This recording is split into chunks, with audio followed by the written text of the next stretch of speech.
जनसंवाद न्यूज, सत्य आणि विश्वासाची बातमी। कल्याण डोंबिवली महानगरपालिकेच्या डोंबिवलीमधील कर्मचाऱ्यांनी शनिवारी सायंकाळी एका शीतपेयाच्या गाडीवर कारवाई केली।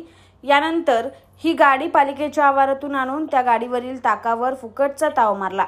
एवढेच नाही तर पुन्हा पुढील कारवाईला निघून गेले। आता याचा व्हिडिओ समाज माध्यमातून व्हायरल झाला असून एकच चर्चा रंगली आहे।